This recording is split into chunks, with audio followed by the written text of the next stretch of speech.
Hello Palisades, I'm Ron. And I'm Coleman, and today we will be interviewing Mr. Jones. Enjoy the video. I'm here with Mr. Jones. How are you today? I'm fine, Coleman. How are you? That's good to hear. So, the first question we have is, what inspired you to become an art teacher? It's more what inspired me to be an artist first.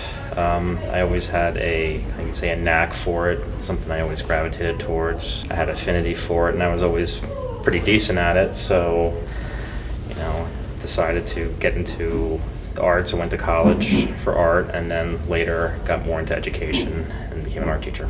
All right, that's good to hear. Our second question for you today is, when did you decide you wanted to teach art?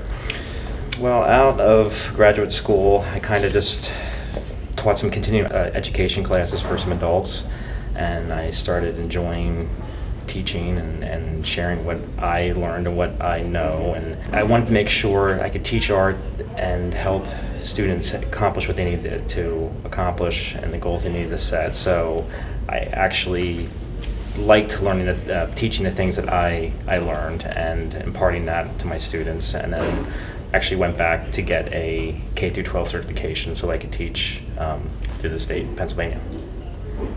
Next question. What style of art do you prefer and why?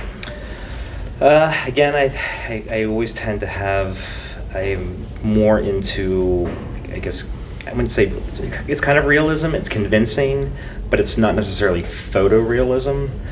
I like taking, when I paint or draw or do something, I'll take reference material. So I'll take photographs, I'll take studies from life, I'll take drawings, and I basically take all those objects and I'll try to synthesize them into a relatable working piece. When I mean relatable working piece, if you're trying to take a bunch of reference sources, you got to make sure they have all the same lighting, so it looks like they all exist in that space.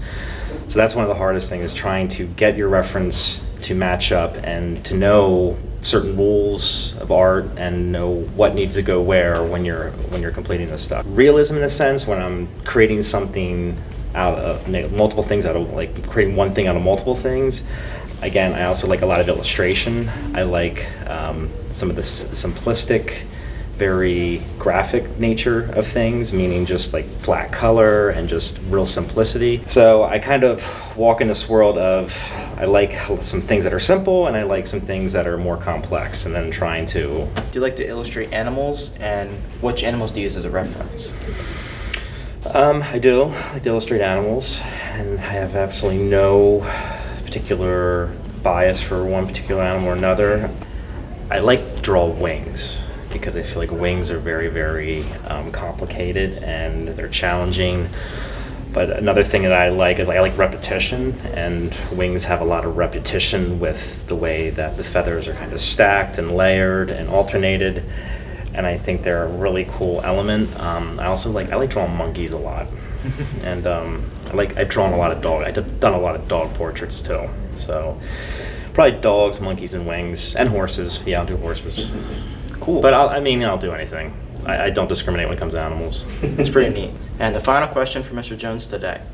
What are some of your favorite artwork from around the school? There's a lot of stuff, and I like it for all different reasons. I guess some of my favorite are in the library. There are a bunch of photorealistic paintings of a car, a bike, some bikes in a window. For me, I like that stuff because I can appreciate the level of detail and time that goes into that, because that's a lot of planning everything out so everything looks very, very specific and convincing. Like a lot of some of the portraits in the school. There's a painting in my class from a student, senior last year, that painted a portrait of Frankenstein, creating Frankenstein's monster, which is one of my favorite paintings because it's an illustrative piece. It's not as realistic, convincing as some of the ones around the school, but I really like the style. And that student actually took Best in Show for that painting at a competition in Mansfield last year, university. So I was very proud of that student for that. So that's probably one of my favorite pieces that the student pulled out. But at the end of the day, there's so many paintings around here that I've been responsible for, and at the end of the day, I'm just proud and happy for my students when they're able to accomplish something regardless of their ability or how they feel about it. Yeah, that's cool. Cool. Thank you for coming in today. We had a really good time interviewing you. You guys asked some great questions. I want to thank you, Coleman. I want to thank you, Ron. I appreciate it very, very much. See you again soon. See ya.